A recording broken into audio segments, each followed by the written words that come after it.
Hello ladies and gentlemen, Willie here. You know, whenever I hear about bots or discussions on why they're so rampant, there's always that one particular argument made in regards to them, that being an impression that each and every botted character is contributing $15 a month to Blizzard, which is why there is a monetary incentive for Blizzard to just sort of let them be and not really take any action to cull their population. But I was thinking about it the other day and well, I'm not so sure that this is true. In fact, I would go so far as to say I think botters paying real cash per account could actually make up quite a small portion of the overall people doing this. So there's two big different things I want to cover off here. Number one, how does Activision Blizzard approach botting?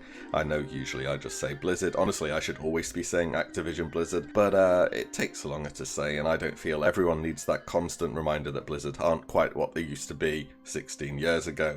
And number two, what kind of person chooses to mass scale bot or gold farm? Blizzard first. Can you name which year Activision acquired Blizzard? I bet it's going to be far, far longer ago than you expect, because it was back in late 2008.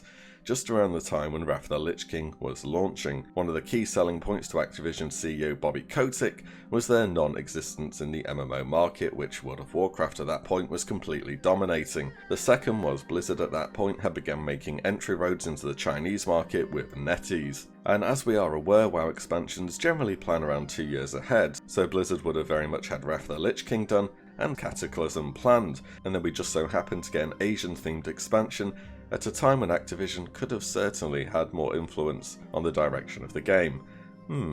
Fast forward though on retail and we have many new cosmetic changes, an in-game cash shop, WoW token, amongst other things. Much of the old guard at Blizzard have left. Mike Morhaime, Greg Street, Chris Metzen, just to name a few, as well as there being so much press about negative morale, big, important, long-standing, well-respected names leaving or moving to competitors. Our new CEO himself giving us delightful news such as, well, our financial results for 2018 were the best ever, we didn't realise our full potential, before promptly dismissing 800 staff members. That's the kind of attitudes at the top end we're dealing with here. And who are the guys leaving going to be replaced with? People who align with this kind of thinking. For Activision, Blizzard could be an oil company, a toy maker, a chain restaurant. It doesn't matter. It's a vehicle to make money, as much money as possible. Far removed are the days of your midnight releases where Blizzard provided food and drink to the eager fans, the early expansions where if you had an issue, you would get hold of a real human game master, a passionate person who shared the same love of the game, a person who would RP and tell you jokes. Imagine that used to be the reality of the game we used to play. I feel almost certain for Activision Blizzard that they are patting themselves on the back and calling Classic a free win. And what we saw at the start of Classic was so typical for Blizzard these days. A great deal of care and attention early on, and then just things sort of disappear and dry up overnight one day. It was the exact same with Overwatch. Loads of balance changes and community action early on. I remember that game getting so much praise because Blizzard were getting so heavily involved. Fast forwards though, they allowed certain meta comps to exist for over 6 months, which were clearly overtuned, like Mercy with double res or pre-nerf Briggs to name two, but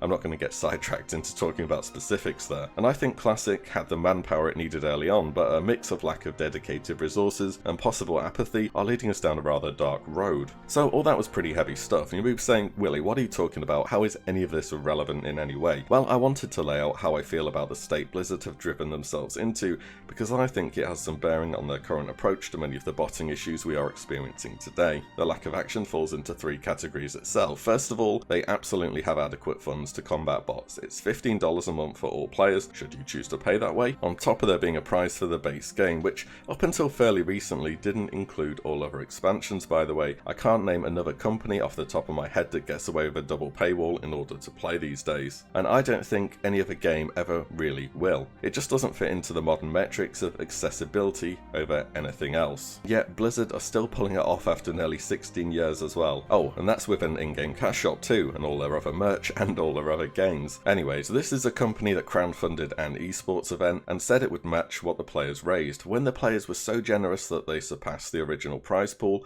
Blizzard pocketed what they had initially put up, so the player base entirely funded the prize pool. This is a multi-billion-dollar company, but they aren't going to spend anything unless they are sure that they have to. They have the money to put into solving this issue, believe me. Secondly then, and this is the one I expect to be closest to the reality at the heart of the issue, is that there are good people people at Blizzard. People with good intentions, people who want to improve things, but there is a lack of motivation, staffing and or training to actually handle the issue.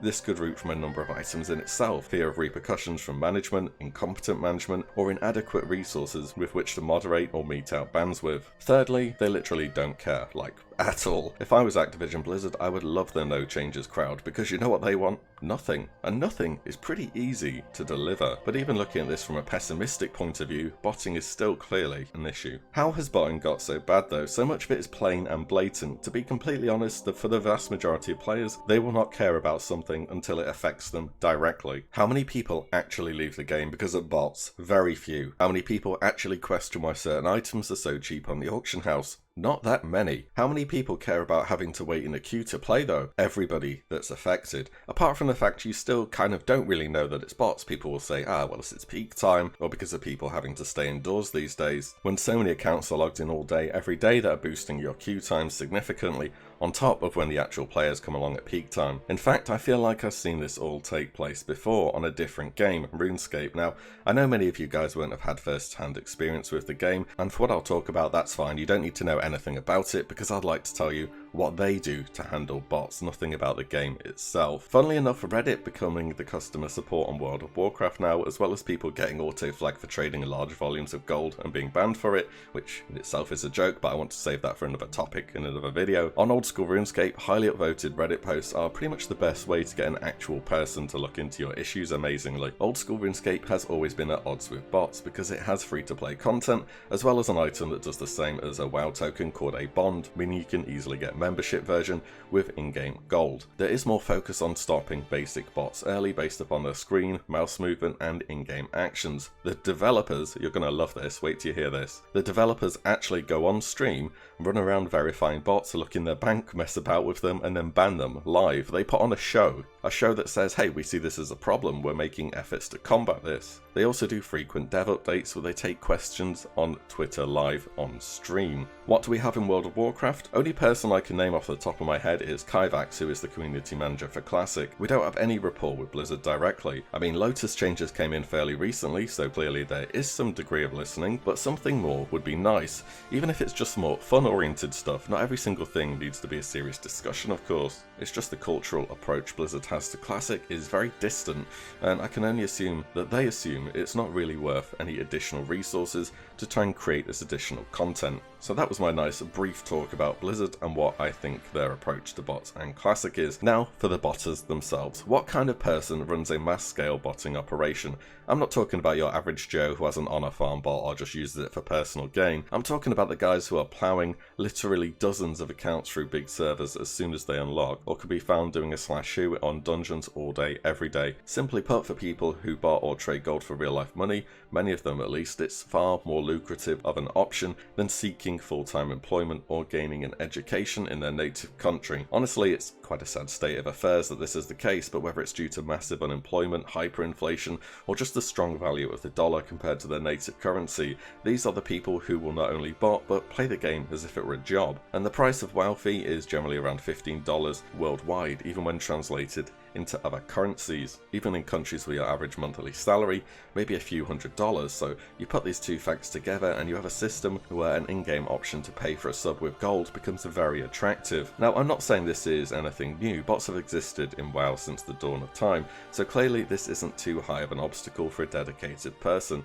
However, the existence of a WoW token makes it so much more convenient and profitable. And remember, though there is no WoW token in Classic, there is in retail, and you can play either version of the game with that subscription. And retail hasn't ridded itself of bots, far from it. Check this out for example. So bot retail, buy token, use on account for Classic, bot Classic, repeat. I mean, many multi-boxers already do exactly this to pay their way through funding many accounts, and you can bet botters are saving thousands upon thousands a year by getting the funds in-game instead of paying for it with real money. Let me tell you a good example from old school RuneScape again. Following the financial issues in Venezuela leading to hyperinflation, there has been an enormous amount of Venezuelan players coming into old school RuneScape purely to farm gold to sell in real life. Thing is, these people are not bots, but they're just farming gold because it beats out any average wage they could earn in their country. This is a very extreme example, I accept that, but there's no way they can afford game time with real money. I'm sure to a certain extent some of this carries over to WoW. So I think the real claim that each bot is $15 a month is likely to be far from true. Blizzard, of course, will have the real numbers, and I'm also sure they can see who is subbing how. I bet trends for WoW token subs have gone up considerably since Classic. In fact, I would be willing to bet on it. Not like we'll ever know for sure though. In fact, I think the real benefit for Blizzard is the amount of player interaction and sub counts that can be taken to the top end management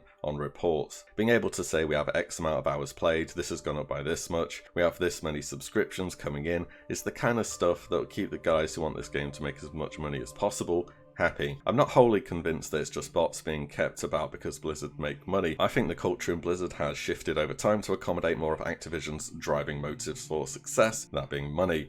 There is a fundamental disconnect at the top end management who are now in place that don't fully comprehend how different an ever-changing game is to manage compared to other markets, and that for the purposes of presenting a good look at the game, bots boost playtime and numbers considerably. All the same, the volume of bots at the moment, and quite frankly their lack of fear of repercussions, are getting far out of hand. I think it will soon bring some sort of action from Blizzard, especially considering following servers have been unlocked on NA, and we can see literal conga lines of bots the following day before Blizzard have to relock transfers again. I mean, some of the bots that you see running about appear to have extremely basic scripting and very strange and questionable movement, so it does make you wonder what levels of anti-cheat or complete lack thereof there is currently in the game. Anyway, this has gone on for a bit. What are your thoughts on this as to why bots are still so prevalent? Will there be any action soon, or will there not? Hoping for the former, dreading the latter, personally. As always, I do hope you guys enjoyed this video, and I will see you all in the next one. If you like what you see, give the video a like and subscribe, as there's plenty more to come.